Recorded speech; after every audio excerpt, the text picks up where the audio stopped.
Bismillahirrahmanirrahim. Алла Таалага чексиз мактоолор болсун. Жана акыркы пайгамбарыбыз Мухаммад Мустафа саллаллаху алейхи ва салламга Алланын саламы жана салаваттары болсун. Ассаламу алейкум урматтуу мусулман бир туугандар. Адам өзүндө жин бар же жок экенин билүү үчүн жин сүрөсүн 3 жолу угуп көрүү керек же окуп көрүү керек. Эгерде адам жин сүрөсүн 3 жолу окуп же угуп көрүүдө башы ооруса же уйкусу келсе же кайра эснесе, же күлкүсү келсе, же кыжаалат болсо, же колу же буту титиресе, уккусу келбесе, кыскасы ушул сүрөөнү угуп жаткандыгы үчүн адатта кылбаган аракеттерди кылып жатса, демек анда жин бар экендигин белгиси. Эгерде бул белгилердин бири да катталбаса, анда бул Алла Таалага мактоолор айтсын. Бул кишиде жин жок экенин белгиси.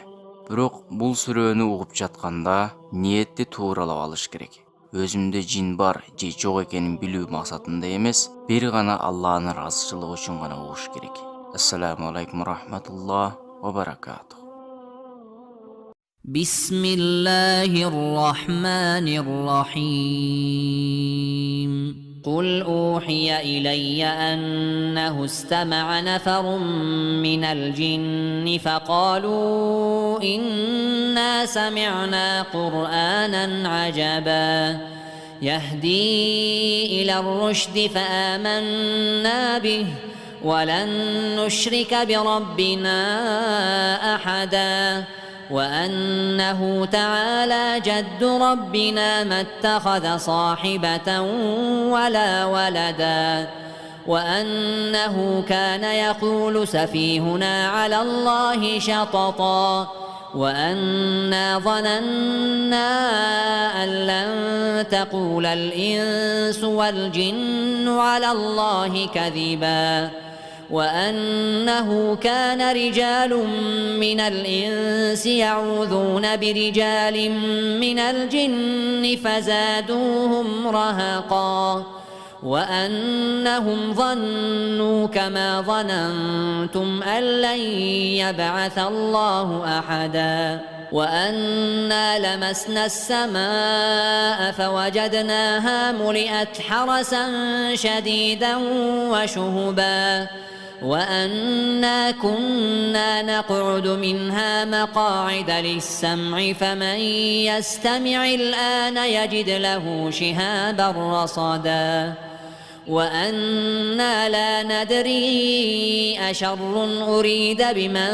في الأرض أم أراد بهم ربهم رشدا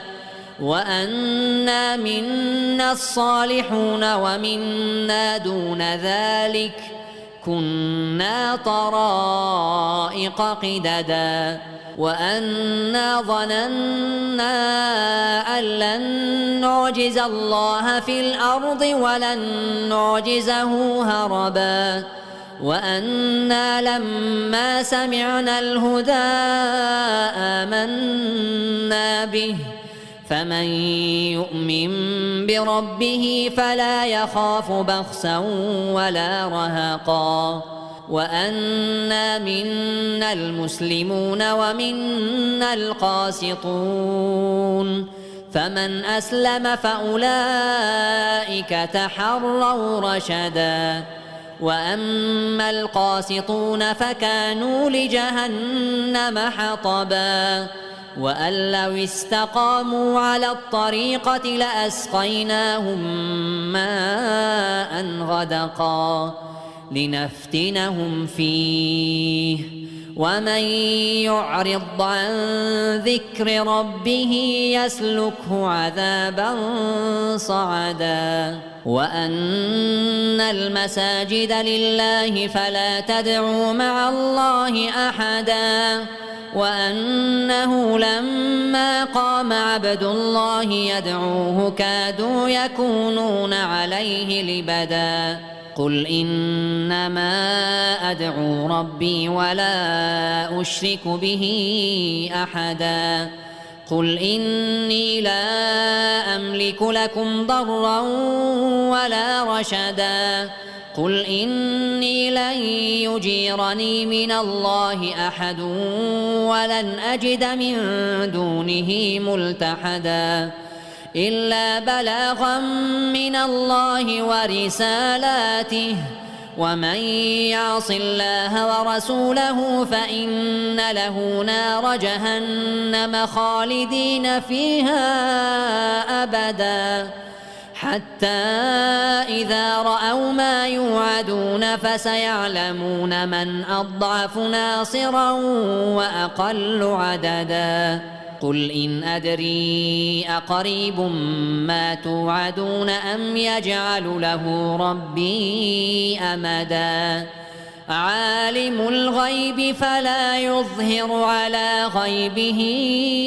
أحدا إلا من ارتضى من رسول